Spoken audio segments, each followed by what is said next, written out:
Hello everybody and welcome back. Today we're going over nearly 20 brand new VR games that are releasing this month. There's exciting titles for every platform, including PCVR, Pico 4, the PlayStation VR 2, and the Quest 2. It took me a little extra time to put this list together because a lot of release dates are still in flux, and we might even see a few surprise releases this month, as there are 2 titles that are still under announcement embargo. Now there are of course links and timestamps if you want to skip ahead, but before we jump in, this video is brought to you by my sponsor Kiwi Design. They currently make my favorite Quest 2 Elite strap, which comes in multiple different versions. You can add an extra battery pack, high quality headphones, or even both.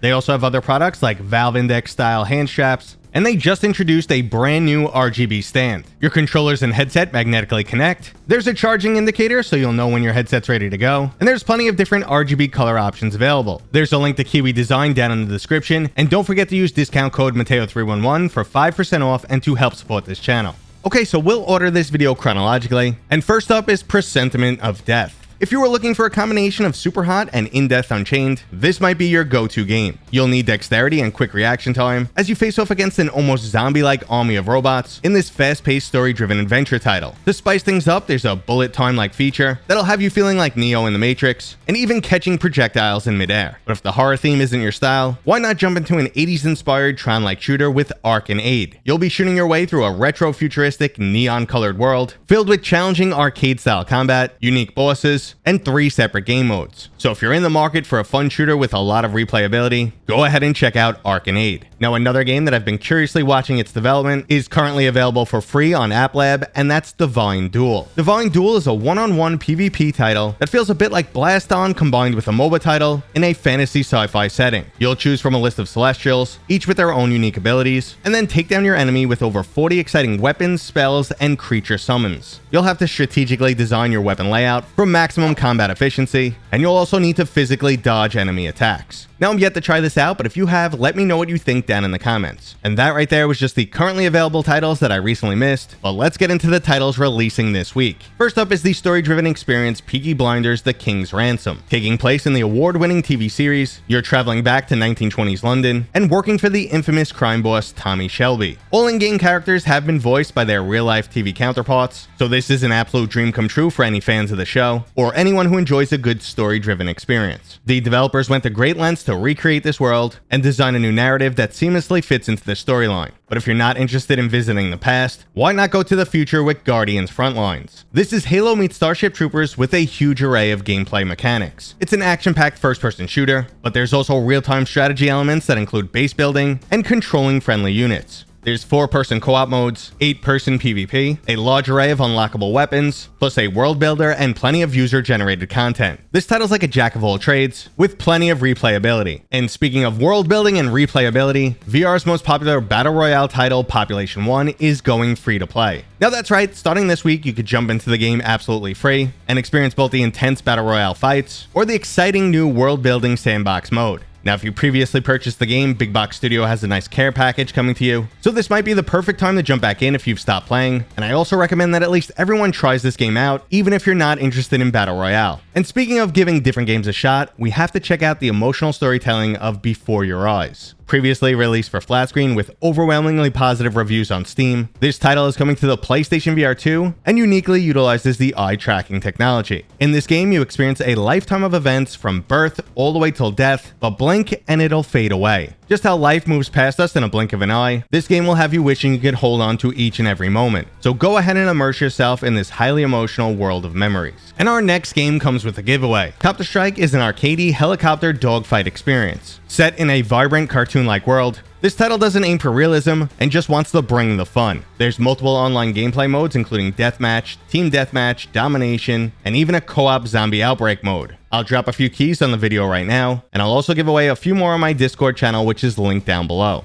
Now we're also getting a new level for Walkabout Mini Golf. The Upside Town is going to flip physics on its head and give you a truly unique experience. There's not much more to say about Walkabout Mini Golf, as most people already know this game is absolutely fantastic, even if you're not into playing mini golf.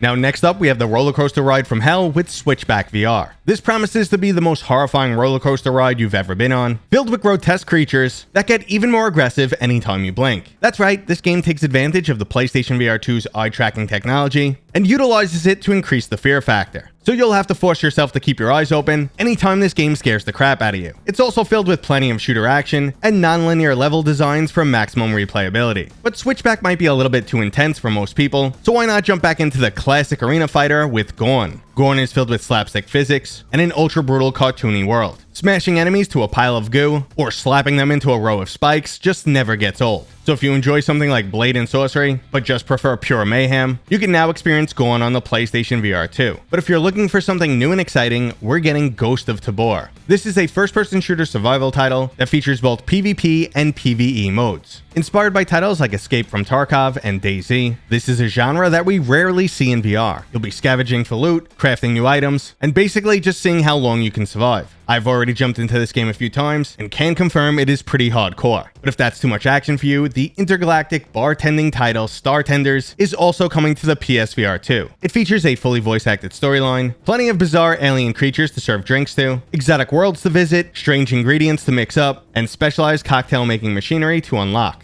So if you're looking for something more on the fun side, filled with crude humor and alcohol consumption, Startenders is the game for you. Well, let's get back to the horror-filled action with The Walking Dead Saints and Sinners Chapter 2. The continuation to this beloved title is finally here, and we're heading back to New Orleans to face our decisions from the original chapter. There'll be plenty more zombies to decapitate, factions to ally with or war against, and a whole new storyline that has us interacting with some unique characters. Saints and Sinners Retribution has been available on the Quest 2 for quite some time now, but I held off from playing it because I really wanted to experience it on either the PlayStation VR 2 or PCVR, and I really don't think this game is going to disappoint. But continuing to switch back and forth between something brutally violent and something completely different, we now have Not for Broadcast. You're in charge of the nightly news, and it's your job to keep the cameras rolling, focus in on the guest, bleep any swear words, and avoid any major catastrophes. It's definitely a unique experience that's being ported over from flat screen, and it originally had some very positive reviews, so I'm definitely interested in checking this one out. But if you prefer a story-driven narrative, we have The Last Worker, which puts you in the shoes of the sole remaining human worker, as everything else has been replaced by automation. Working for the world's largest retailer, you'll be forced to choose between capitalism or activism. All I'm picturing in my head is the last remaining Amazon employee deciding if he should pull the plug on all the robots. It definitely looks like a unique and interesting storyline, and surprisingly, this is a mature rated title. But let's move on to my most anticipated game of 2023, and that is Vertigo 2.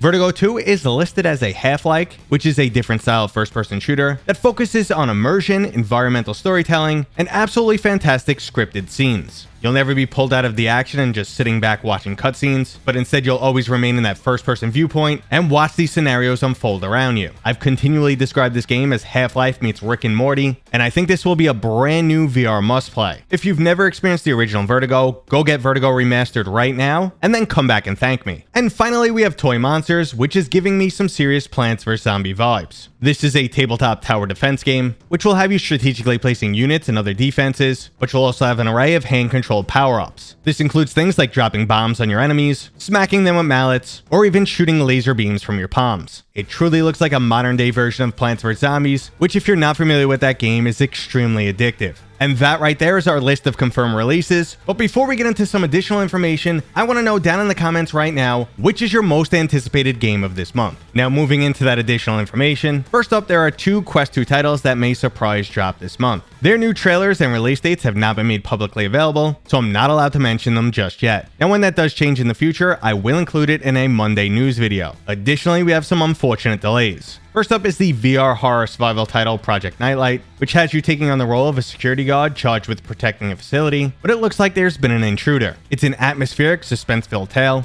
that'll have you discovering secrets as you travel deeper and deeper into this facility. Now, the game was originally set to release this week, but it looks like they've decided to delay to clean things up a bit. Now, another game that appears to be receiving a delay is a Medieval VR. This fast-paced, gothic-themed retro boomer shooter has been high on my wish list for quite some time, especially since I'm quite familiar with the flat-screen version, and I'm really curious to see how this game translates into VR. It is straight up that old-fashioned Quake-style gameplay, where your run speed is like 15 miles per hour, there's swarms of enemies coming from every direction, and a huge loadout of unique weapons. Now, I'm sure the bright colors will look great in VR, but I'm not sure about those low-polygon enemies. Regardless though, I can't wait to jump into this game, but it looks like we're going to be waiting a bit longer, as it was slated for early early 2023, and it just doesn't look like that's happening. Now, I don't have an updated release window just yet, but I will give you guys more information when I have it.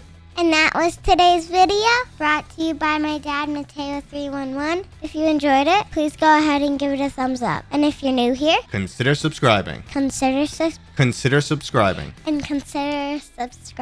Consider subscribing. Consider subscribing. We'll see you guys on next time. We'll see you guys on next time.